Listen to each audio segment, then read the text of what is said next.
800 साल का इतिहास, गद्दारी और विश्वासघात। जी हाँ, भारत के पिछले 800 सालों का इतिहास ने सिर्फ विदेशी हमलावरों का, गुलामी का, बल्कि गद्दारी का भी इतिहास है। क्योंकि जब जब भारत में राष्ट्रवादी ताकत बढ़ी है, तब तब देश के गद्दारों ने जाकर विदेशी हमलावरों से हाथ मिलाए हैं। आज सोरोस और गांधी परिवार का जो गठजोड़ सामने आ रहा है, कहीं एक बार फिर इतिहास की गद्दारी की कहानी दोहरा तो नहीं रहा।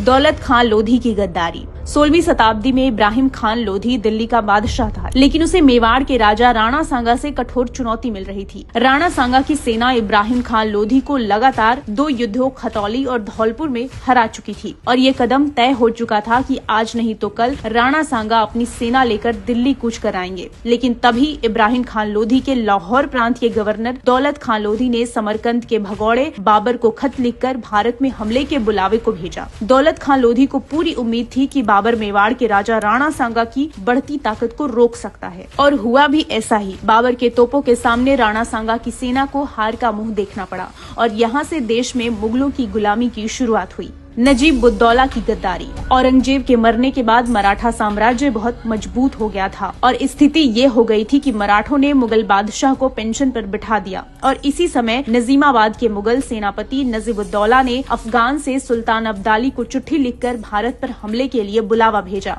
और इसी तरह पानीपत का तीसरा युद्ध हुआ, जिसमें मराठा सेना को भारी नुकसान हुआ और इसके बाद मराठों के रूप में हिंदू शक्ति का सूर्य अस्त होता चला गया। मीर जाफर की गद्दारी। इसी तरह 1757 को बंगाल के प्लासी में लड़ा गया प्लासी का युद्ध भी गद्दारी का ही एक उदाहरण है, जब मीर जाफर ने युद्ध से ठीक पहले अंग्रेजों से मिलकर देश के साथ गद्दारी की और 200 सालों की अंग्रेजी हुकूमत देश पर थोप दी गई। भारत कभी युद्ध में नहीं हारा है तो सिर्फ गद्दारों से और विदेशी हमलावरों के षड्यंत्रों से। और इसी तरह एक और षड्यंत्र का सामना आज भारत एक बार फिर से कर रहा है। लगातार 3 लोकसभा चुनाव हार चुकी कांग्रेस और कांग्रेस की शाही परिवार खुलकर विदेशी डीप स्टेट की कठपुतली की तरह नजर आ रहे हैं।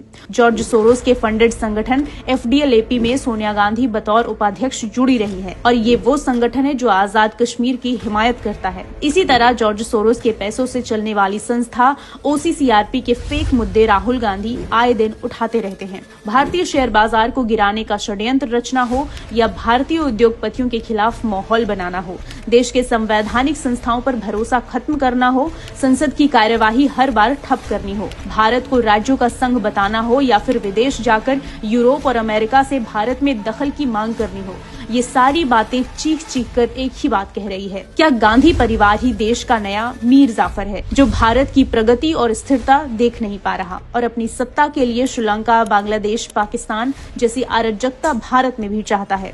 अब ये देश के 140 करोड़ लोगों को सोचना है कि वो इतिहास से सबक लेंगे या बाबर, अब्दाली और अंग्रेजों की तरह एक बार फिर गद्दारी करने वालों को और जॉर्ज सोरोस को जीतने देंगे। नाम बदला है, नियत नहीं। महाठग बंधन की जरूरत नहीं। आज ही लें संकल्प।